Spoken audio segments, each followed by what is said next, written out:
पहला नंबर जब अबू बकर का हजरत उमर फारूक बता रहे हैं, अब्दुल्ला इब्न उमर बता रहे हैं, हजरत अबू हुरैरा बता रहे हैं, हजरत मैमून बिन मेहरान बता रहे हैं, तो जिसको अहले सुन्नत में दाखिल होना है, जन्नत में जाना है, वो यही नारा लगाएगा, पहला नंबर अबू बकर सिद्दीक का है। और जो इस रास्ते से हटेगा, समझ जाओ कि वो किधर जा रहा है, वो 72 वालों में जा रहा है, वो 72 वालों में जा रहा है, वो जन्नत वाला रास्ता नहीं इख्तियार कर रहा है। ये मैंने सहाबा की तो सिर्फ चंद मिसालें दी। अभी चूंकि मुझे बहुत धीरे धीरे आगे बढ़ना है, सहाबा, आइम्मा, औलिया, उलमा और फिर मुस्तफा जान रहमत के फरमान और फिर आयत करीमा की तरफ आना है। मैं जो है वो नीचे से ऊपर चढ़ रहा हूँ, ऊपर आयतों को बयान करके नीचे की तरफ नहीं आ रहा हूँ मैं। अभी तो मैंने सहाबा का बयान किया, अब उसके बाद में आप देखें हम लोग क्या है, आइम्मा के मानने वाले। क्यों?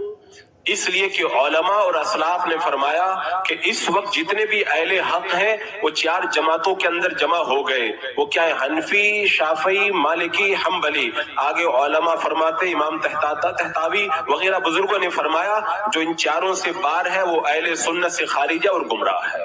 अब हमें देखना है जो अहले सुन्नत से खारिज गुमराह है उनका अकीदा क्या है, और जो इन 4 के अंदर दाखिल है सुन्नी है उसका अकीदा क्या है। हजरत सैयदना इमाम आदम अबू हनीफा से जब पूछा गया सुन्नी किसको कहते हैं, आपने तो पहचान ही ऐसी बचाई कि मौलाई नाम के जो ना उनकी गर्दन काट के रख दी।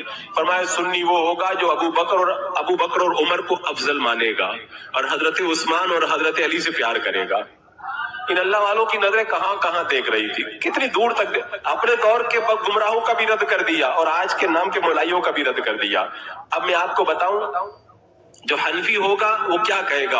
हजरत इमाम आजम ने अपनी किताब अल फिक़्हुल अकबर के अंदर यह अकीदा लिखा, तमाम सहाबा में सबसे अफजल हजरत अबू बकर सिद्दीक रज़ी अल्लाह तआला अन्हु, उसके बाद में फिर हजरत उमर फारूक, फिर उसके बाद में हजरत उस्मान गनी, फिर हजरत मौला अली, उसके बाद में इमाम शाफई रहमतुल्लाह तआला अलैह को पढ़े। आप अपनी किताबों के अंदर इस बात का जिक्र करते हैं सहाबा में सबसे अफजल अबू बकर सिद्दीक, फिर उमर फारूक, फिर उस्मान गनी, फिर मौला अली। हजरत इमाम मालिक ने भी यही अकीदा अपनी किताबों में बयान किया, सहाबा में सबसे अफजल अबू बकर, फिर उमर, फिर उस्मान, फिर अली रिज़वानुल्लाहि ताला अलैहिम अजमईन। और उसके बाद में इमाम अहमद बिन हम्बल से किसी ने पूछा, एक बंदा सुन्नी है, तमाम सहाबा से प्यार करता है, सबकी इज्जत करता है, लेकिन फजीलत वाला मसला नहीं मानता। कहा उससे जाकर के कह दो कि सहाबा के अंदर फजीलत मानना या अहले सुन्नत का तरीका है ये। अब आप अंदाजा लगाएं, अहनाफ का भी यही कौल, शाफे का भी यही कौल, हनाबिला का भी यही कौल, मालिकिया का भी यही कौल, और उलमा फरमाते जो इन चारों में दाखिल होगा वो सुन्नी होगा और इन चारों से जो खारिज होगा वो बदमज़हब और गुमराह होगा। अल्हम्दुलिल्लाह हमारा अकीदा भी यही है जो इन चारों का अकीदा है, और जो चारों के अकीदे पर वो सुन्नी हो, अल्हम्दुलिल्लाह हम सुन्नी है। और जो इनकार कर रहा है सुन्नी कहलाने के बावजूद उसका इनकार कर रहा है, तो समझ जाओ वो सुन्नी नहीं है, सुन फजिया है वो।